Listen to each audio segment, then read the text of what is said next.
అదే RTV app వార్తల్ని క్షణాల్లో చదివే అవకాశం ఉంటుంది. ఒక న్యూస్ పేపర్, ఒక టెలివిజన్ ఛానల్ మీ చేతుల్లో ఎప్పుడూ ఉంటాయి. ఖమ్మం ఎంపీ రఘురామరెడ్డి గారు మాట్లాడతారు. ఆయన మనతో ఉన్నారు. రఘురామరెడ్డి గారికి అసలు ఎందుకని బడ్జెట్లో తెలంగాణకి కేటాయింపులు జరగలేదంటారు? అంటే తెలంగాణని మర్చిపోండి, కేవలం తెలంగాణ కాదు, కేరళను వదిలిపెట్టారు, తమిళనాడును వదిలిపెట్టారు. అసలు సౌత్ని ఒక ఆంధ్రప్రదేశ్ని ఒకటే ఉంచుకొని మొత్తం సౌత్లోనే ఏ స్టేట్ లేకుండా వీళ్ళు బడ్జెట్ పాస్ చేశారనమాట. ఓ పక్కన మాకు అర్థం కావట్లేదు, అసలు ఇది సెంట్రల్ బడ్జెటా స్టేట్ బడ్జెటా అర్థం కావట్లేదు. బీహార్, ఒరిస్సా, ఆంధ్రప్రదేశ్, తర్వాత నార్త్ ఈస్టర్న్ స్టేట్స్, కేవలం ఈ 3 స్టేట్ల గురించి మాట్లాడారు. బీహార్ని చూడండి, అక్కడ 26,000 crores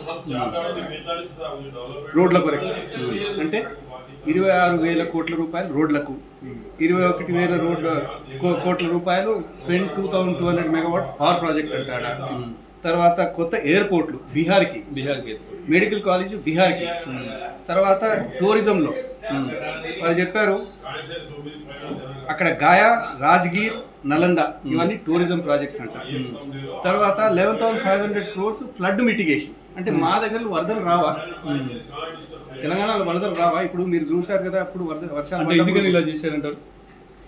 ఇప్పుడు ఒకటండి, వాళ్ళు ఎన్డీఏ పార్ట్నర్లు, వాళ్ళని సంతోషపరచాలి. ఇప్పుడు బీహార్లో ఎలక్షన్స్ ఉన్నాయి, వీటన్నిటికీ కారణాలు ఉన్నాయన్నమాట. అందరికీ తెలిసిన విషయాలే, ఎన్డీఏ మిత్రులు అన్నమాట. మరి వాళ్ళకి సౌత్ ఇండియాలో ఎవడు మిగిలలే, నార్త్ ఇండియా వాళ్ళకి ప్రాముఖ్యత దొరికింది అనమాట. అందులో ఒక ఆంధ్రప్రదేశ్ దొరికింది అనేది నేను సంతోషిస్తున్నాను. ఎందుకంటే తెలుగువారు వారికి ఇవ్వాలి, ఇవ్వద్దని అంటలేదు. మాకు కూడా మా భాగం ఇవ్వండి అంటే 10 ఏళ్ల నుంచి ఏమి రాలేదు. ఇప్పుడు కూడా ఇలాగే ప్రవర్తన చేస్తే మరి డెవలప్మెంట్ అనేది ఎలా? తెలంగాణ వారికి ఎలా? అంతా బీహారేనా? ఇది బీహార్ అసెంబ్లీ బడ్జెటా, ఆంధ్ర అసెంబ్లీ బడ్జెటా? మాకు అర్థం కావట్లేదు. ఇది నేషనల్ బడ్జెట్ అండి. నేషనల్ బడ్జెట్ అంటే అన్ని స్టేట్లు కవర్ చేయాలి. టూరిజం అనేది కేరళ ప్రాముఖ్యత, దాని గురించి మాట్లాడలే. వరదలు తమిళనాడులో వస్తాయి, మన దగ్గర వస్తాయి. భద్రాచలం మీరు చూశారు కదా, గోదావరి వరదలు వచ్చినప్పుడు మొత్తం మునిగిపోతుంది భద్రాచలం. ఆల్రెడీ పెద్దవాగు అషరావుపేటలో పెద్దవాగు కొట్టుకుపోయింది, మీకు తెలిసిందే కదా, పెద్దవాగు కొట్టుకుపోయింది. మరి మా దగ్గర కూడా వరదలు వస్తాయన్నమాట. ఫ్లడ్ మిటిగేషన్ అనేది బీహార్కి ఇచ్చుడైంది, మరి మాకు లేదా?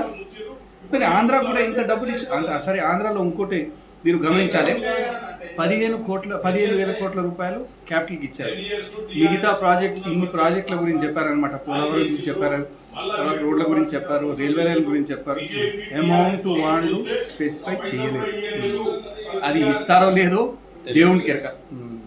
అందుకు బక్వాస్ బడ్జెట్ అండి ఇది, పీపుల్స్ బడ్జెట్ అయితే కాదు. ఇది చాలా అన్యాయం జరిగిందనమాట మిగతా స్టేట్స్కి. కేవలం ఎలక్షన్ చూసి వాళ్ళ మిత్రులను చూసి ఇచ్చారనమాట బడ్జెట్. మరి అది 10 ఏళ్ళు నుంచి పరిపాలన చేశారు, మరి 5 ఏళ్ళు కూడా ఇలాగే జరుపుతారా అనేది ఏంటి మీ యాక్షన్ ప్లాన్ ఏంటి? ఇప్పుడు దీని గురించి ఇప్పుడు మా స్టేట్లో మాకు 8 ఎంపీలు ఉన్నారు, మరి బీజేపీ వారికి కూడా ఎంపీలు ఉన్నారు. వారితో ఒక్కటే విజ్ఞప్తి చేస్తున్నాను, మీకు కూడా దెబ్బ. మీరు కూడా వెళ్ళి మీ ప్రభుత్వం, అంటే బీజేపీ మీ ప్రభుత్వం, మేము కూడా వస్తాం మీతో, మా షేర్ మాకు ఇవ్వండి, తెలంగాణ షేర్ ఇవ్వండి. ఇప్పుడు చెప్పండి, మీరు గెలిచారు కదా, మీరు పోయి మీ కాన్స్టిట్యున్సీలలో ఏం చెప్తారు? మీరు బీజేపీ వారు ఏం చెప్తారనమాట, ఏ ముఖం పెట్టిపోతారనమాట, మీరు ఏ ముఖంతో పోతారండి? మీకు తెలంగాణ గురించి ఒక మాట లేదు, ఒక ఫండ్ లేదు. మా దగ్గర వరదలు వస్తాయి, మా దగ్గర ఎయిర్పోర్ట్లు కావాలి. ఆల్రెడీ నిన్న నేను మాట్లాడాను అనమాట, రూల్ 377 కింద ఎయిర్పోర్ట్ల గురించి మాట్లాడాను. కొత్తగూడెం ఎయిర్పోర్ట్ కావాలని చెప్పాను నేను, ఎప్పుడో సర్వే అయిపోయింది. మీరు పార్లమెంట్లో మళ్ళీ దీనికి సంబంధించి చర్చలు ఏమనిస్తారు? ఎంపీసీ బైపీసీ విద్యార్థులకి ఒక వరం CA CMA కోర్సులు. CA CMA చదివే విద్యార్థుల్లో 40% మంది ఎంపీసీ మరియు బైపీసీ విద్యార్థులే. Master minds. బడ్జెట్ మొత్తం స్టడీ చేసినాక దీని గురించి పార్లమెంట్లో మేము అబ్జెక్షన్ రేజ్ చేస్తాం, కావాలంటే ధర్నాలు చేస్తాం. తెలంగాణకు సంబంధించిన నిధులు రావాల్సిందే. అదేవిధంగా నేను సవాల్ ఇస్తున్న బీజేపీ ఎంపీలకు, మరి మీరు ఏం చేస్తున్నారా? మీరు కూడా కొట్లాడండి. మీరు కూడా తెలంగాణ నుంచే గెలిచి మీరు వెళ్ళారు సెంటర్కి. కావాలంటే మళ్ళీ చెప్తున్నాను, మీతో మేము వస్తాము, కలిసి పనిచేద్దాం.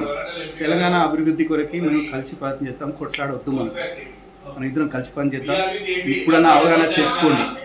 తెలంగాణ గురించి ఒక్క అంశం కూడా మాట్లాడి దాని ఫైనాన్సెస్ గురించి ఒక అంశం కూడా లేదు. చాలా అన్యాయం అండి. తెలంగాణ ఎంపీలు కూడా కలిసి వచ్చి కేంద్రంతో మాట్లాడి రాష్ట్రానికి రావాల్సిన నిధులు కానీ ప్యాకేజెస్ కానీ బడ్జెట్లో తీసుకురావాలి. మళ్ళీ బడ్జెట్లో ఎలాంటి కేటాయింపులు జరగలేదు కాబట్టి తెలంగాణ బీజేపీ ఎంపీలు ముందుగా కేంద్రాన్ని నిలదీయాలి. తెలంగాణ ప్రజలకు సమాధానం చెప్పాల్సిన బాధ్యత వాళ్ళపైన ఉందని చెప్పేసి ఖమ్మం ఎంపీ రఘురామ్ రెడ్డి చెప్తున్నారు. రామకృష్ణ, RTV, న్యూఢిల్లీ. మరిన్ని వీడియోస్ కోసం ఛానల్ ని సబ్స్క్రైబ్ చేయండి. లేటెస్ట్ అప్డేట్స్ కోసం వాట్సాప్ ఛానల్ ని ఫాలో చేయండి. అండ్ లింక్ డిస్క్రిప్షన్ లో ఉంది.